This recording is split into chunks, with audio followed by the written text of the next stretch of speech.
I hate that saying. I never believed that saying. I never said it to anybody. I would discourage people from saying it. I just, as an assistant, I would be on too many mixes where you just couldn't. So, and I never understood that. So I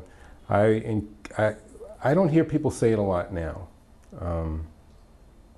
and I wonder why that is. I think it's because they're not really thinking about the mix. They're thinking about adding more stuff.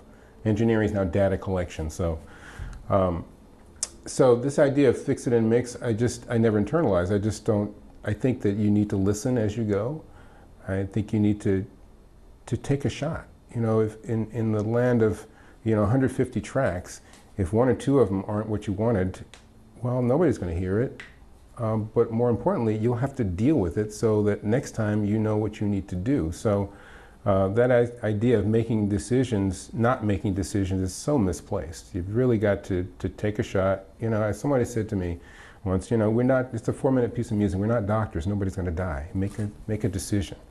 So fix it in the mix is not something that I believe, I champion, or suggest. All the things that I see that have changed drastically because of Pro Tools, the biggest one is communication.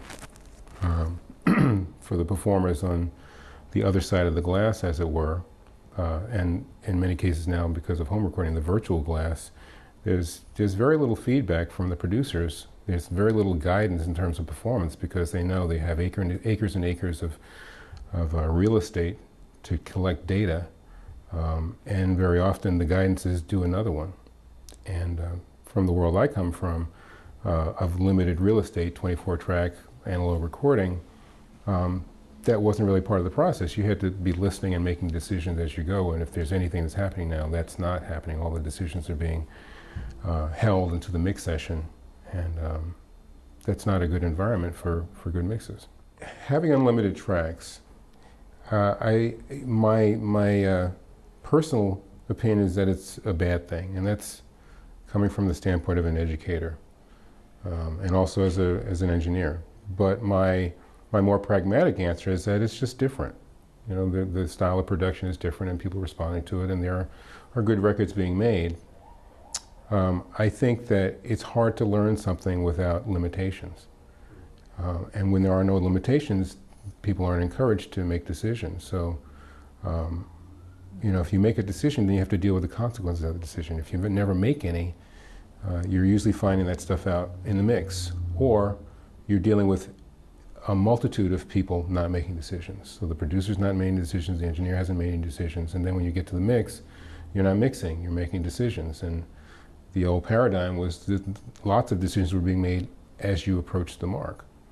So I don't think unlimited tracks are necessarily a good thing. I think it takes a certain amount of discipline to understand what that is.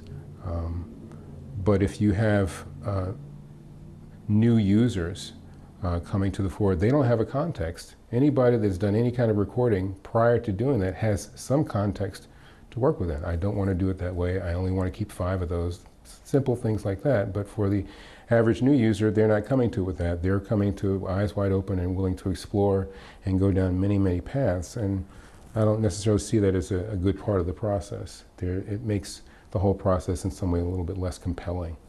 I don't think you can all of a sudden make the decisions, but I think that the users are convinced that with the power of the system, they can do it. I think that there's a subtle shift in the way that recordings are done because of the power of these systems.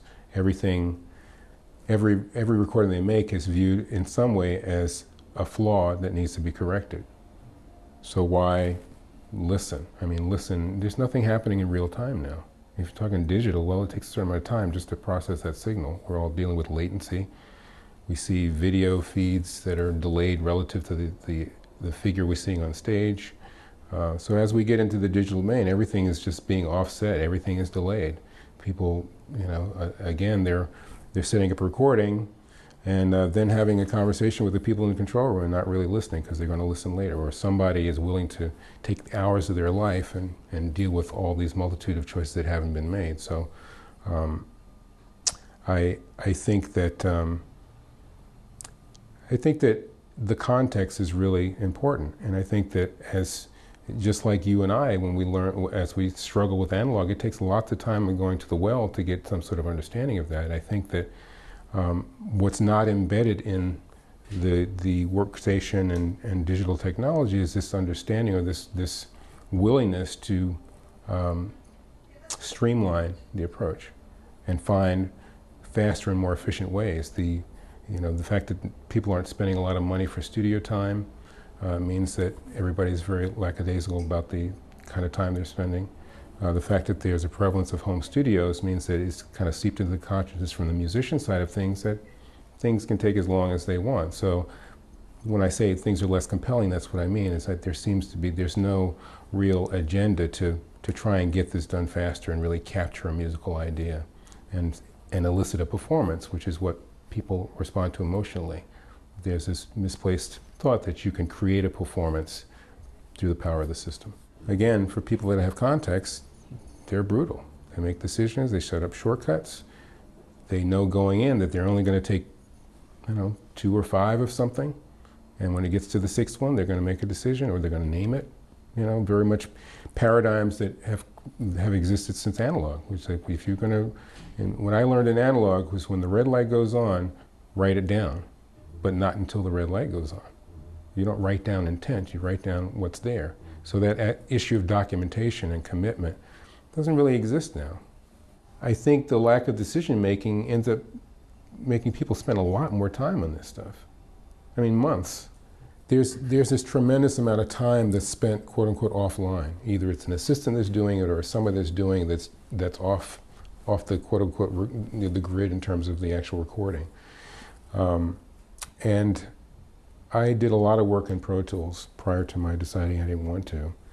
And what I was finding, stylistically or methodologically, the way that people work, is because you can just open up the file and there's the balance, there's very little exploration of the balance. And that was part of the aspect of working in analog that was intriguing and a point of discovery, is that you had to build that balance each time.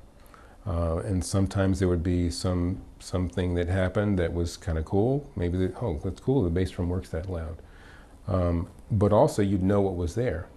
So what I would find is that you'd open up a file, and from a production and arranging point, because things never changed, people would be adding things to the production based on what they were hearing, that balance. So I'd come in to mix something, and people would be hearing parts, and what is that? It sounds like a monkey playing the solo. That's a direct quote.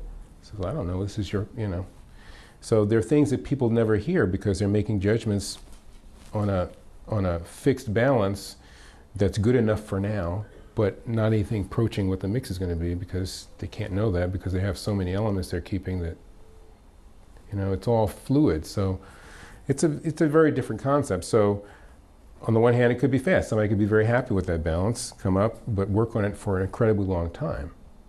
So I don't know at the point, I think there's a point where fast comes in, but I don't know where that point comes in. I think, again, it comes down to context, somebody knowing when they got what is right, when they have something they know is the definitive version of what they want. And again, I think that comes from experience and knowing which path you want to go down as you power on.